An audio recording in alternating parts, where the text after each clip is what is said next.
কখনো ভাবিনি সংসার করতে এসে আমাকে এত ঝামেলা এত ঝঞ্ঝাট সহ্য করতে হবে। আগে ভাবতাম সংসার মানেই একটি সুখী জীবন, কিন্তু এখন সংসার করতে এসে বুঝতে পারলাম যে সংসার কোনো সুখী জীবন নয়, সংসার জীবন বড়ই কঠিন।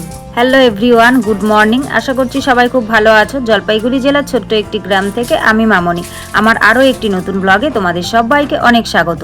ঘড়ির কাঁটায় বেলা বাজে সকাল 5টা, আর আমি ঘুম থেকে উঠে পড়েছি। ঘুম থেকে উঠেই দেখো সোজা কিন্তু কলতলায় চলে এসেছি। কলতলায় এসে আগে চোখে মুখে সুন্দর করে জলের ঝাপটা দিয়ে নিলাম। জলের ঝাপটা দিয়ে ভালো করে মুখ চুখ ধুয়ে এক মুখ জল নিয়ে নিলাম। আর মেয়ের ব্রাশটা ধুয়ে দেখো ব্রাশের মধ্যে কলগেট ভরিয়ে জল শুদ্ধ নিয়ে কিন্তু চলে এলাম আমি বারান্দায়। আসলে মেয়েকে তুলে এখানে বসে মুখ ধোয়, সে কারণে মেয়ের মুখ ধোয়ার জলটা কিন্তু রেডি করে নিয়ে চলে এলাম। আর এসে দেখো এখন কিন্তু আমি মুখটা মুছে নিচ্ছি, ওই জলের ঝাপটা দিয়েছি তো সে কারণেই। মুখ চোখটা মুছে সোজা চলে এলাম রান্নাঘরের দিকে। রান্নাঘরের তালাটা আগে খুলে নিলাম। আর এখন কিন্তু দরজা যে পাতা ছিল বস্তা আর মায়ের ওই বিছানার সামনে, সেই বস্তাগুলোকে ঝেড়ে ঝুড়ে কিন্তু ওখানটায় ভাঁজ করে রেখে দিলাম। রেখে দিয়ে প্রতিদিনের মতোই বাসি কাজ করতে লেগে গেলাম। প্রথমে ঘরের ভিতরগুলো সুন্দর করে ঝাড় দিয়ে নিয়েছি, তবে ভাইয়ের ঘরটাও ঝাড় দিয়ে নিয়েছি। এদিকে দরজাটা আর খুলিনি, ওই মায়ের ঘরের ভিতর দিয়ে দরজাটা আছে সেখান দিয়েই কিন্তু ঝাড় দিয়ে বের করে নিয়ে এসেছি। তারপর সুন্দর করে এখন বারান্দাটাকে ঝাড় দিয়ে নিচ্ছি। আর দেখো আজকে সকাল সকাল পরিবেশটা কিন্তু বেশ ভালোই আছে, তবে রাত্রির দিকে মনে হয় একটু একটু বৃষ্টি হয়েছিল, সে কারণে দেখো এই জায়গাগুলো ভিজে আছে। তবে তেমন একটা বেশি বৃষ্টি হয়নি, ছিটে ফোটার মতন বৃষ্টি হয়েছে। তো জলটা যেহেতু লেগে আছে তাই ভালো করে জলের জায়গাটা কিন্তু ঝাড় দিলাম না, কারণ ঝাড়ুটা ভিজে যাবে।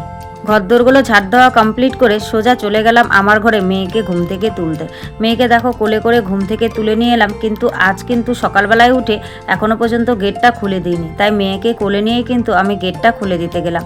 আর গেটটা খুলে দিয়ে এখন ওকে কোলে নিয়ে একটু আদর করছি। আসলে সকালবেলায় না ওকে একটু আদর করেই ঘুম ভাঙাতে হয়, কারণ স্কুলে পাঠাতে হয় সে কারণে। আর বাসি উঠান টুটান কিন্তু আমি ঝাড় দিইনি। মেয়েকে মুখ টুক ধুয়ে ব্রাশ ট্রাশ করিয়ে একদম রেডি সেডি করে খাইয়ে দাইয়ে স্কুলের গাড়িতে তুলে দিয়ে এলাম। তুলে দিয়ে এসে তারপর কিন্তু আমি বাসি উঠোনটাকে খুব সুন্দর করে ভিতরে ঝাড় দিয়ে নিলাম। শুধুমাত্র যে সকালবেলা বাসি উঠোন ঝাড় দিই সেটা তো নয়, রাস্তাটাও ঝাড় দিতে হয়, কারণ রাস্তাটার মধ্যে না অনেক পরিমাণে পাতা পড়ে। সে কারণেই দেখো এখন কিন্তু সুন্দর করে আমি রাস্তাটাও ঝাড় দিয়ে নিচ্ছি। আর ঝাড় দেওয়ার পর দেখো রাস্তাটা দেখতে কত ভালো লাগছে, তাই না বলো? কারণ প্রচুর পরিমাণে পাতা পড়ে থাকে সে কারণে। আর উপরটায় ওই যে নিম গাছগুলো আছে ওর উপরে যেন বক বাসা করেছে। আর বক বাসা করেছে বলে ওই জায়গাটায় প্রচুর পরিমাণে পায়খানা করে রাখে, সাদা পায়খানা। আর জায়গাটা মানে যা ইচ্ছা তাই অবস্থা হয়ে থাকে। তবে যদি রাত্রিরে বৃষ্টি হয় তাহলে পায়খানাগুলো ধুয়ে যায়, রাস্তাটা পরিষ্কার থাকে। কিন্তু যদি বৃষ্টি না হয় তাহলে সাদা সাদা হয়ে থাকে, দেখতে বাজে লাগে। তার উপর যদি আরও ঝাড়ু দেওয়া না হয় তাহলে তো আরোই বাজে লাগে। তো যাই হোক, ঝাটফাট দেওয়া কমপ্লিট করে নিয়েছি। আর আজকে ভাবছি সকাল সকালই ফুল তোলার কাজটা সেরে নিই, কারণ কি এখন ওই মানে কাজের চাপ একটু কম বলবো না, কাজের চাপ আছে।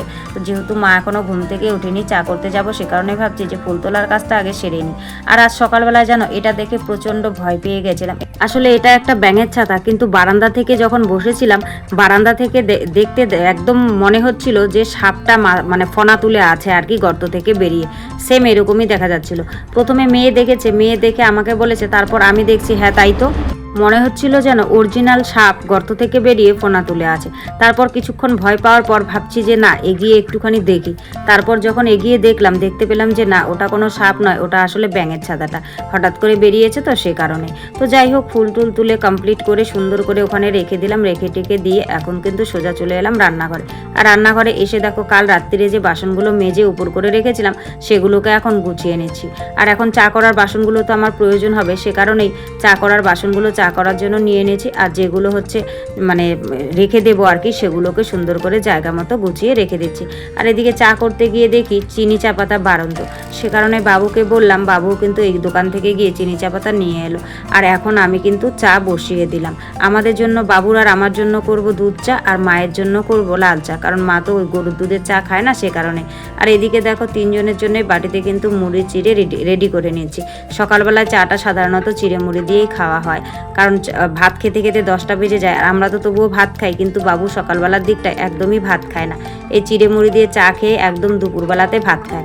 কিন্তু আমাদের তো অভ্যেস হয়ে গেছে, আমরা ভাত না খেয়ে থাকতে পারি না, সে কারণে 10টার দিকে 9:30 10টার দিকে আমরা কিন্তু ভাত খেয়ে নিই। সকলে একসঙ্গে বসে চা খাওয়া কমপ্লিট করে নিয়েছি। চা খাওয়ার পর চা খাওয়ার বাসনগুলো আমি সুন্দর করে কিন্তু কলতলায় রেখে দিলাম, পরে মাজবো। আর এদিকটায় দেখো ভাত বসাতে হবে, সকাল সকালই তো রান্না করতে হয়, তাই কিন্তু চালটাকে আমি ধুতে চলে এলাম এলাম কলতলায়, কারণ ঘরের মধ্যে চাল ধুয়ে আবার একটা পাত্রের মধ্যে ফেলতে হবে, আর যদি কলতলায় আমি চালটা ধুতে আসি তাহলে জলটা এখানে কলতলায় ফেলে দেওয়া যাবে। সে কারণেই কিন্তু বেশিরভাগটা আমি যখন চাল ধুতে আসি তখন কলতলাতেই কিন্তু চালটা ধুতে আসি। তো সুন্দর করে 2-3 বার করে কিন্তু চালটা ধুয়ে নিচ্ছি, কারণ কেনা চাল তো, আর চালটা ঘরে নিয়ে আসার পর আর ঝাড়া হয় না, সে কারণে। এদিকে ভাত আমার হয়ে গেছে, আজকে করব একটুখানি মুগ ডাল বসিয়ে দিয়েছে, আর মুগ ডালে দেবো কয়েকটা কাঁঠালে বিচি। এই কাঁঠালে বিচিগুলো কিন্তু এক কাকিমা দিয়েছিল, তো ওভাবেই রেখেছি, ছোলার অভাবে আর কাটার অভাবে আর খাওয়া হয় না।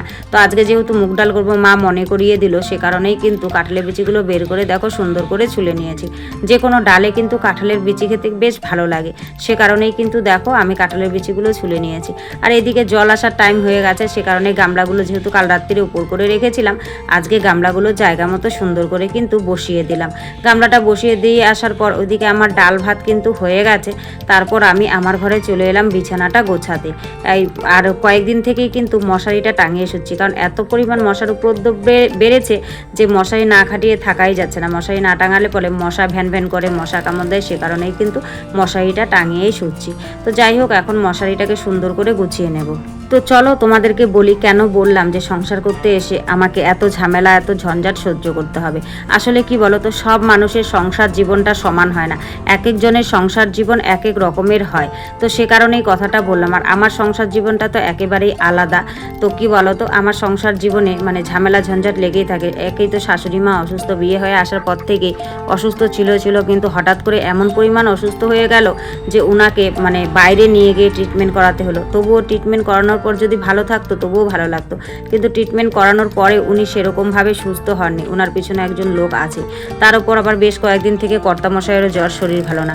আবার এদিকে সংসারে টানাপোড়ন তো লেগেই আছে, নুন আনতে পান্তা পুরো, এটা আছে তো সেটা নেই, সেটা আছে তো এটা নেই, মানে এত ঝামেলা ঝঞ্ঝাট আগে কখনো ভাবিনি জানো তো। আগে ভাবতাম বিয়ের পর সংসার করলে মনে হয় সুন্দর সংসার জীবন হবে, কোনো চিন্তা ভাবনা এগুলো কোনো কিছুই থাকবে না, কিন্তু সেই ধারণাটা ভুল ছিল। এখন সংসার জীবনে এসে, সংসার জীবনে পা ফেলে সংসার করতে করতে বুঝেছি যে সংসার সত্যিই বড় কঠিন জিনিস। সংসার শব্দটা 3 অক্ষরে হলেও এর মাহাত্ম্য অনেক বড়। মানে কি বলবো, সবার, তবে আরেকটা কথা, সবার সংসার জীবন সমান হয় না, অনেকেরই সুখী হয়, অনেকেরই হয় না। তবে আরেকটা কথা, টাকা পয়সা থাকলেই শুধুমাত্র সুখ পাওয়া যায় না। সুখ কিন্তু কোনো বাজারের পণ্য নয় যে মানে টাকা পয়সা দিয়ে কেনা যায়। সুখ জিনিসটা এরকমই, শান্তি জিনিসটা এরকমই, যে সংসার জীবনে মানুষের হচ্ছে অল্প পয়সার মধ্যেও কিন্তু সেই জিনিসটা খুঁজে পাওয়া যায়, যদি তাদের মধ্যে মন মানসিকতা সব ভালো থাকে। আর আরেকটা জিনিস কি বলো তো, সংসারে যদি অভাব অনটন লেগেই থাকে তাহলে সেই সংসারে কিন্তু মানে অশান্তিটা বেশি হয়, কারণ অভাব অনটনের তাড়নায় তর্ক বিতর্ক লেগেই থাকে সংসার জীবনে, একে অন্যের সাথে ঝগড়া অশান্তি হয়েই থাকে। তবে হ্যাঁ, এই সব কিছুর মধ্যেও কিন্তু প্রতিটা মেয়েকে এভাবেই সংসার জীবন পালন করতে হচ্ছে, কারণ সংসার জীবন পালন করা মেয়েদের একটা কি বলবো ধর্ম আর কি, প্রতিটা মেয়েরই ধর্ম বিয়ের পরে। তো সেরকমভাবে আমরাও সংসার জীবন পালন করে চলছি। তো যাই হোক, তোমাদের সঙ্গে কথা বলতে বলতে দেখো মোটামুটি কাজকর্ম কিন্তু প্রায় আমি শেষই করে নিয়েছি, এখন শেষ পর্যায়ে এসেছি। এখন বেশ কয়েকটা কাচাকুচি ছিল, সেগুলোকে কিন্তু কেচে ধুয়ে সোজা নিয়ে চলে এলাম এই দিকটায় মেলতে, কারণ বাড়ির ভেতরে অনেক জামাকাপড় দেয়া আছে। তো ভাবছি এই তারটা ফাঁকা আছে, বেশ সুন্দর রোদ্দুরও পড়েছে, সে কারণেই কিন্তু এই জামাকাপড়গুলো এই দিক মেলবো। তবে এই দিক মেলার পর আরও কিছু জামাকাপড় ছিল, ওগুলোকে উঠিয়ে এগুলোকে বাড়িতে দিয়ে দিচ্ছি। তো সব মিলিয়ে আজকের ব্লগটা তোমাদের কেমন লেগেছে অবশ্যই কিন্তু তোমরা কমেন্ট করে জানাতে ভুলো না। আর আজকের ব্লগে যদি কিছু ভালো লাগে তাহলে প্লিজ লাইক কমেন্ট শেয়ার করে পাশে